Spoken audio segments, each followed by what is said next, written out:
Well, hello, General Hospital Daily Recap fans. Today's daily recap is for Friday, July the 28th, 2023. Friday, July the 28th. Well, we have Spencer and Esme. You know, the house is full of baby toys all over the place. Spencer is looking at his text and sees there's nothing from Trina, and Esme's kind of like, well, what's going on, or something. And he goes, oh, I'm just, looking for something from Trina. And so she goes, something about, well, why aren't you with her, or why, what, whatever. And he goes, well, I'm trying to give them space with this situation with her father. And her mother can't stand me. As a matter of fact, my whole family, the only person she can tolerate is Ace and my grandmother. And my grandmother's out of the country, you know. So she says, with this, situation, I don't want to be cause for her to have more worry or anxiety, right? And so Esme says something to him, and then she's like, okay, well, hey, you want to take Ace to the pool? Or Spencer said, yeah, I think it was her idea. Spencer said, yeah. She goes, great, because I got him a great new swimsuit. And Trina comes, but I'm gonna cut to before all this. Trina was at the pool with Jocelyn, and they were talking. But Jocelyn, before Trina got there, the new nanny is at the pool with Avery, and Avery was swimming. You know, she had her swimming lesson, and she was, floating on her back and swimming. And the babysitter said, "Hey, come on, it's time to get out the pool. We're getting ready to leave." And Avery goes, "No, 5 more minutes." And she splashes and walks away, and she kind of splashes water on the nanny, and she goes, "You little brat." Ooh. Mm-hmm. Thank goodness Avery didn't hear that. But had she looked at the chick's facial expression, she sure would have been able to read her lips, right? So Jocelyn walks up, and Jocelyn says, "Hey, Avery." She goes, Jocelyn. And so she goes, "Meet my new nanny, Betty." So Jocelyn looks at her, and Betty kind of side-eyed looks at Jocelyn. And so she goes, "And Jocelyn, I can float that now." And so she goes, "Oh my goodness, you could be in the Olympics for that." And so they laugh, and Avery swims on, and Jocelyn sits down. And so she goes, "So you're the new nanny?" And she looks at her, "Yeah. And who are you?" And she goes, "I'm Avery's older sister."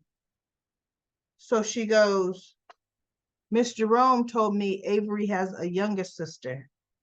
And unless you've aged, you are not Avery's sister."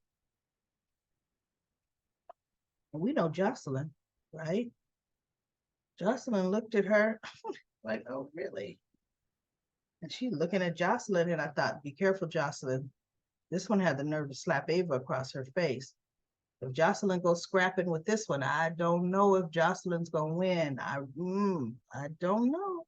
So anyway, Avery gets out the pool, and she's by Jocelyn, and Jocelyn has a towel around her, whisper, talks in her. "So Avery, can you tell your new nanny, who am I?" And she goes, "That's my older sister." So Jocelyn looks at her like, mm-hmm. Mm. And so Betty says, "Oh, really?" And so Jocelyn says, "Our family tree has many branches. It's very dynamic." Jocelyn says, "Do I need to draw you a picture?" And she looks at Jocelyn, and she tells Avery, "Look, it's time to go." So Jocelyn's just looking at her. And then Trina comes up, and Trina saw Dex surveying the nanny, because she said, "Jocelyn's over there." He goes, "I know, but I'm working right now." And so Trina's looking at the nanny and looking at Dex, seeing that he's looking at her. And so she goes, "Oh, are you looking?" He goes, I really can't tell." She goes, "Oh, okay." But she knew, right? Because soon as the nanny and Avery left, he left too. Jocelyn didn't see that. And so Trina sits down and she goes, you know what? I got to call Sonny because I get bad vibes from that new nanny.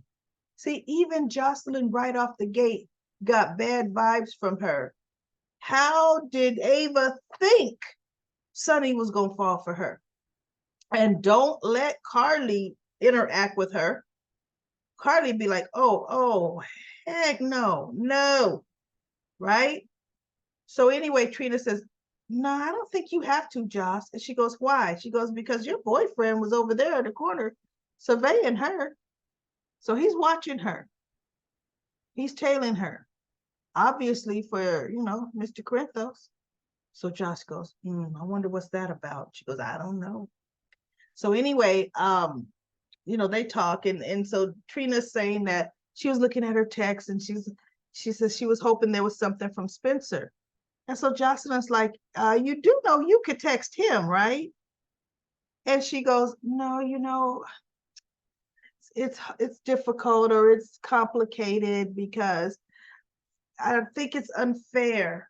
She goes, what's unfair? My mom is going through a lot with Curtis and my mom doesn't really like Spencer. So I don't want her having, anxiety or worrying about Spencer and me while she's dealing with so I'm keeping my distance from Spencer.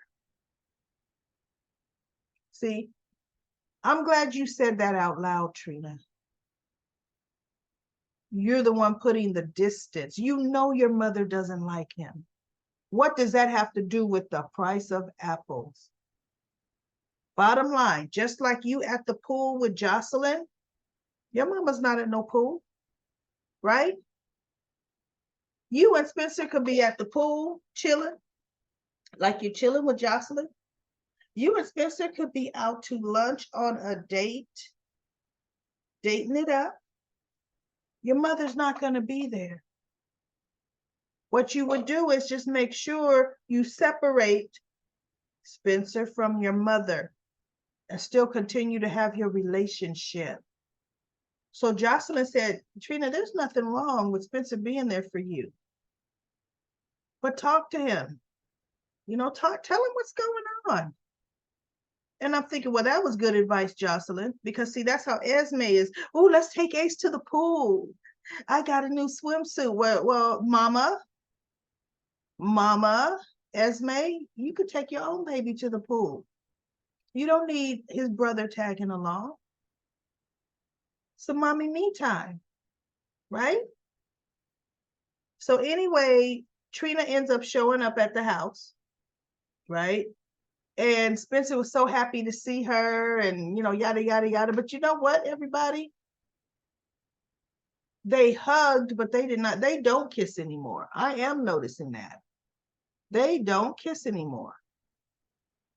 But see, for a minute, when they first started really putting Trina and Spencer together, Nicholas Chavez and the actress who plays her were hanging out offset a lot together. And I thought, oh, heck no. Don't be mixing work with pleasure, y'all. Because a lot of that don't go too well. And the way I know on Instagram, they all kind of pictures and arm and everything else on the Instagram. See, and when it goes south, yeah, you play your part, you can do your scenes, but you're not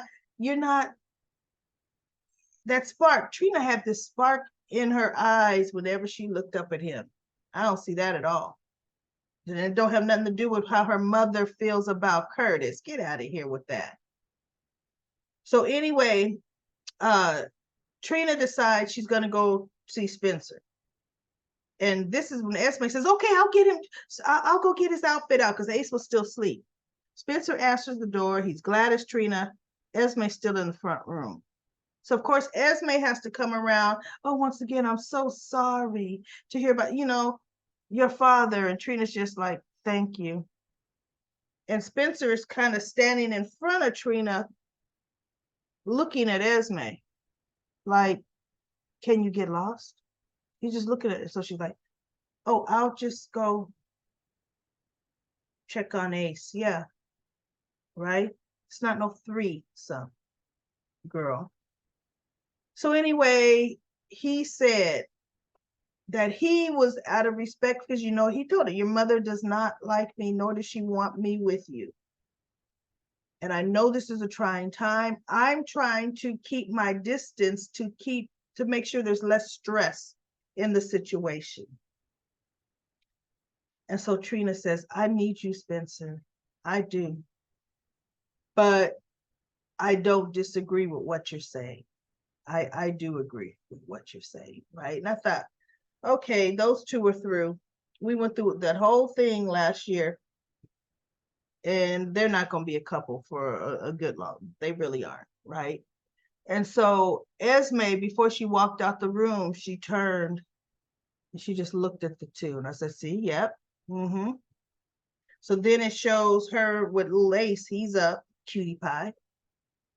And she said, well, I guess it's just you and mommy, because your brother has other plans, or your brother is not putting us first, And then she said something, I didn't really catch what she was saying. Like she's back into Esme scheming, or unless she's scheming to break them up. But look, we got Portia scheming to break them up, Esme scheming to break them up. If they do break up, you want to know whose fault it is, everybody? It's Trina and Spencer's fault. If you all allow people to come in and manipulate the situation so you two are broken apart, that's on you, because that bond should be stronger than that, right? So we've got Ava, not Ava, we've got Nina picks up the phone, calls Sunny. He goes, hey, where you at? And she goes, oh, I'm at the Metro Court doing some work. He goes, good. And so she says, yeah, but I was thinking about last night's visit. And he goes, you said it went very well. It did go well, but Michael, see? She was starting it. Nina starts but Michael, and at that time, Ava's come barging into Sunny's office.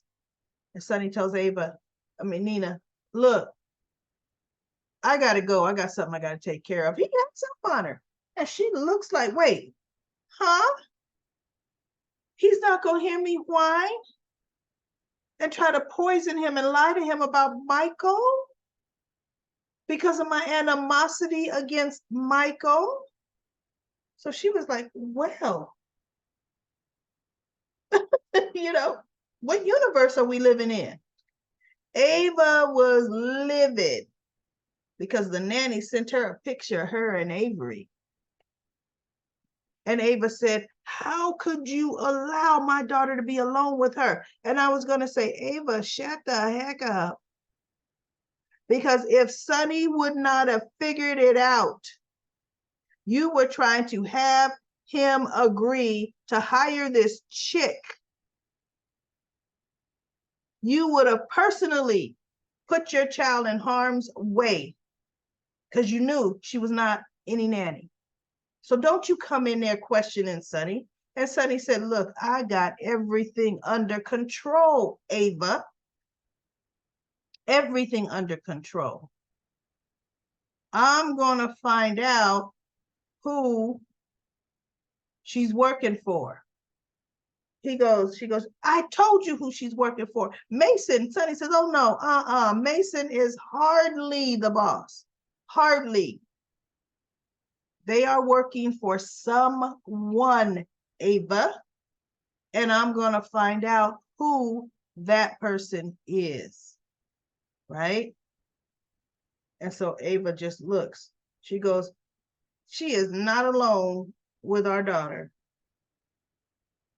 So then we have the next scene. Carly goes to see Michael, right? And what does Carly do? Said, okay, so what's an update? What's going on? What does Dex have for? She should have said for us, right?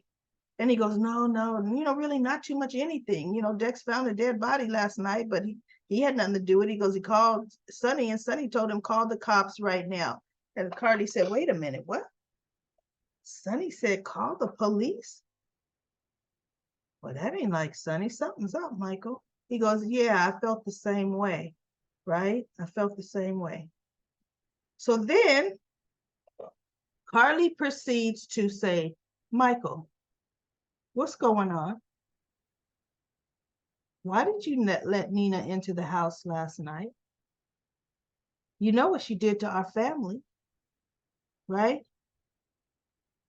Aren't you talking to Willow? Or, isn't there any way you could talk Willow out of allowing Nina, and you allowed her around Wiley too? I thought you were on my side, Michael. Because Nina, you and I are united there. She ain't got nothing good for us, right? Because, Carly's got this whole animosity outwardly trying to get Nina, right? All right, I just made all that up, everybody. The whole part about Carly talking about Nina to Michael, I made it up just right now off the fly. You want to know why? To prove a point.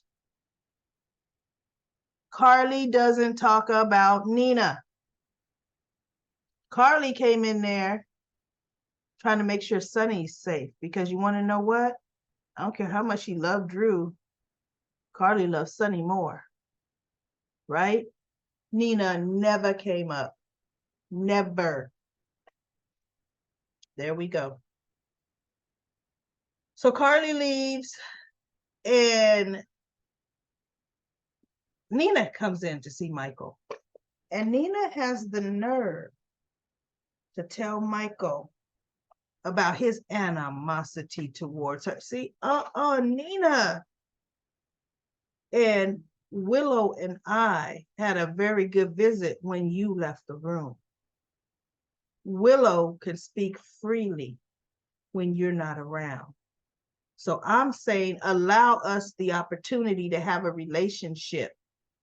And we don't need your energy. And Michael is just looking at her like, who are you talking to? You gonna come in here like this?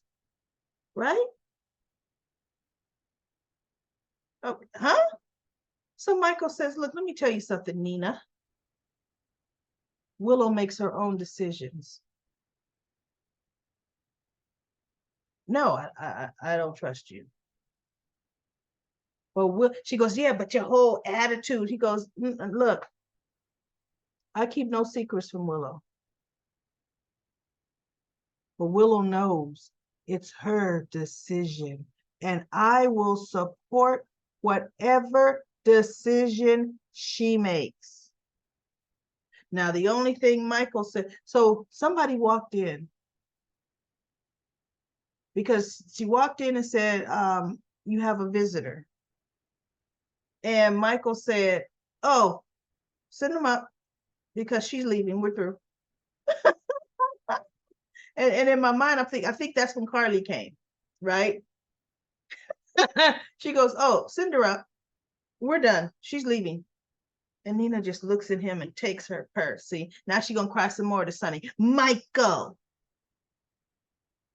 I am so happy Michael and Willow are married, because before they were, Nina was already, when Willow would have talked to her.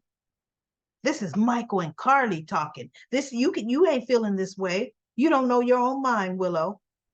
You're being influenced. That's Nina. So anyway, I already talked about the conversation Carly and Michael had, which was fine.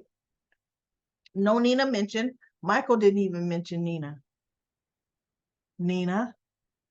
So finally, Russia. Laura's back. Valentine's back. Kevin must still be on vacation, because at the end, when Laura and Valentine were leaving, Valentine's like, Kevin should be back at the hotel now. Oh, okay. Yeah, there you go. They're in the old Cassadine house, but this is allegedly the new owner of the house, and was saying that the Cassadines were, they're not a good family, and he knows nothing about Nicholas and this, that, and the other. First, he had him by gunpoint because they just walked in, and he's like, who are you? So Laura talks him down, lets him know I'm looking for my son, and finds out the guy has two daughters. And he goes, "No, I have not seen your son. I'm sorry." But after a couple scenes with the going back and forth, and he's speaking in Russian, and Valentine is just listening. And Laura spouts a little bit of what she knows. Valentine never did, I don't think, speak fluent to him. Valentine never said he was a Cassadine. He's just listening and looking and observing. But there was something the guy said at the end that Laura was looking at him dead in his eyes, like, you know what? I don't think you're telling the truth. But she didn't say anything, or she didn't put that demeanor that she didn't think he was saying the truth. But she's just looking like, because in my mind, you're the owner of the house now. Why is everything covered up?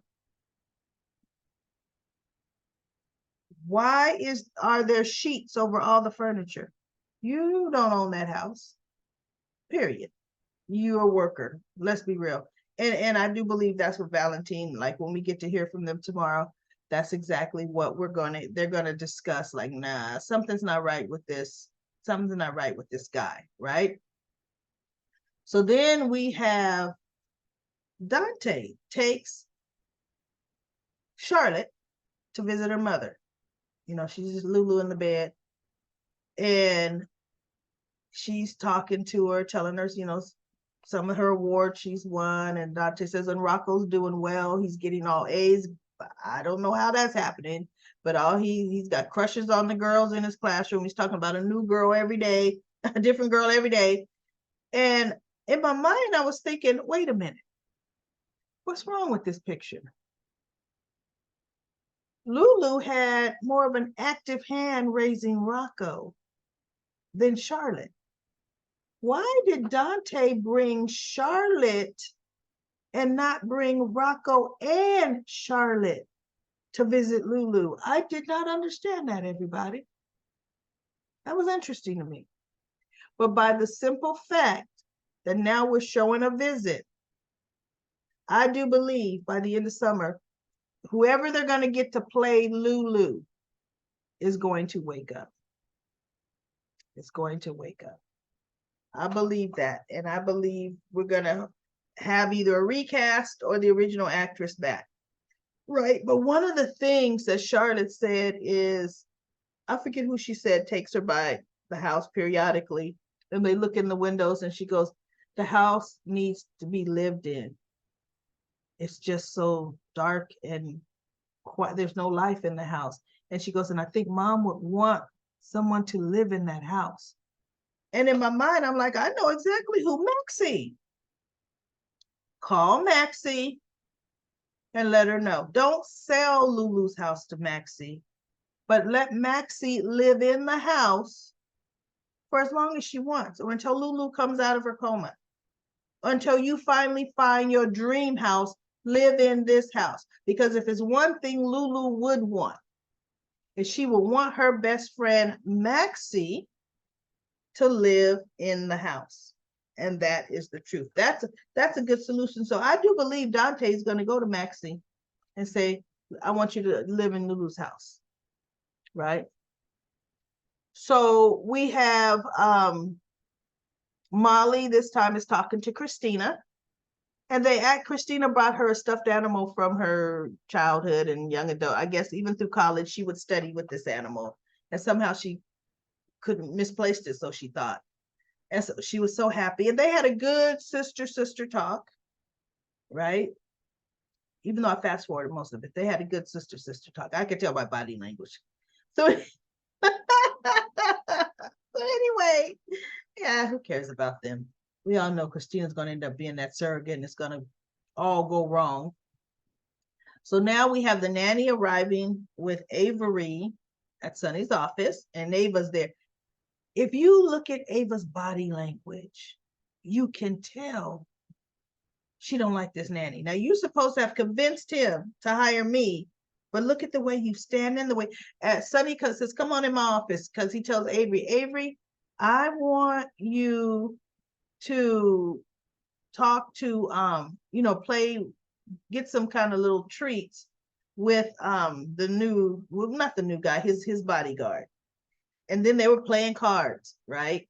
So Sonny walks towards the nanny, come on, come in the office.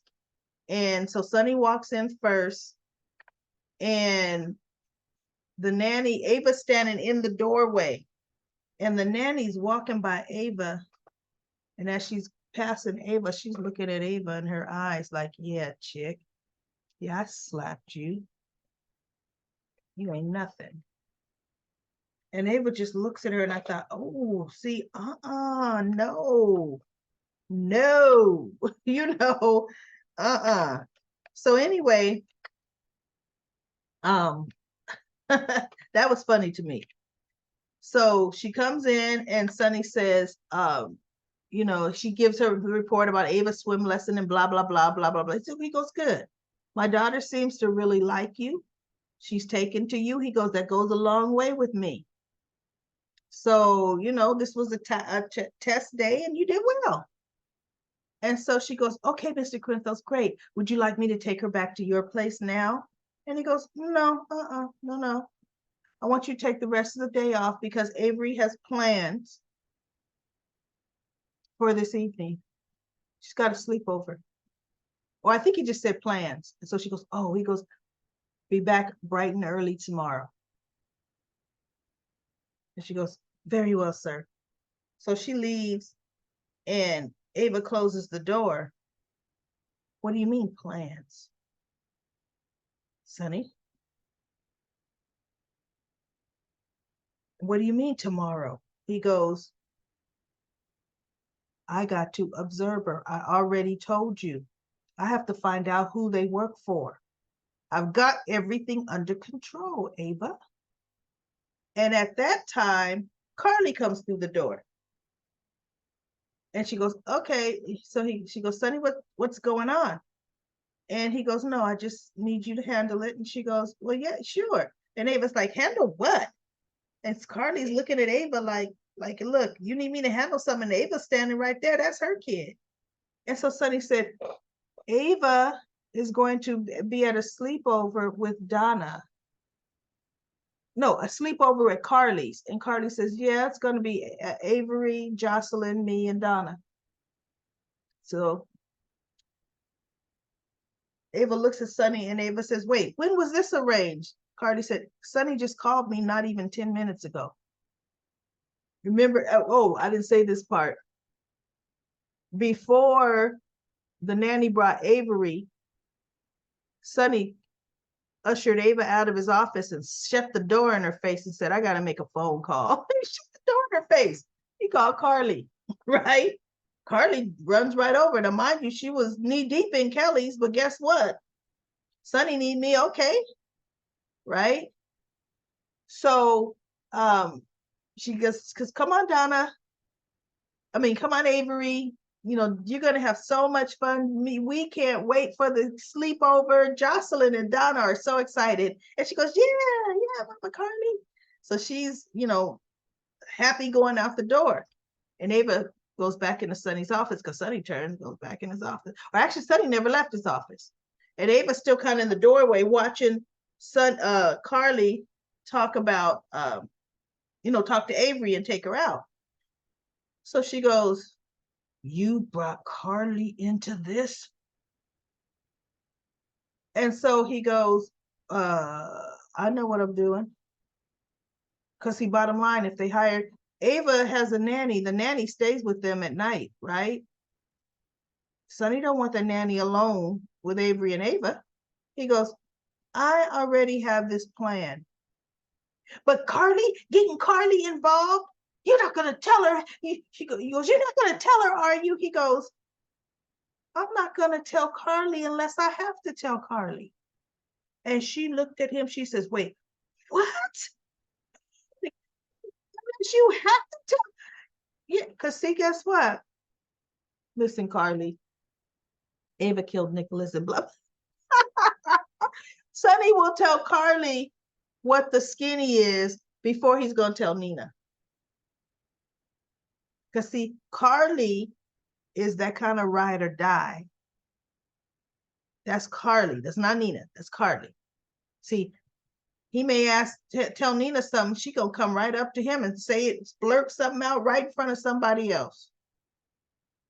That's Nina, right? So anyway, like, oh, Sonny, oh no, somebody shot at you again. This is the second time.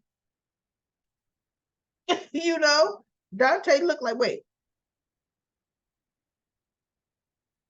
So anyway, Ava's doing her Ava thing about you can't tell Carly Sonny does this. Scared me. Mob boss is back. Ava looked at him. He goes, let me tell you something. I told you I'm going to handle it. And I am. I'm going to take care of it. And I'm going to find out who they are. Take care of it. Yes, yes, yes. I am so happy you are back. I love that. I wanted to just take him and, ooh, yes. Because that look shatters the mightiest of men. Yes, it does. Mm, mm, mm. So anyway, everybody, no comments from Comic Corner. I'll be back tomorrow for another daily. Actually, not tomorrow. This is Friday. So I'll be back on Monday, and I'm sure there's going to be a ton of comments we'll go through on Monday from today's episode on General Hospital. So everybody have a phenomenal weekend.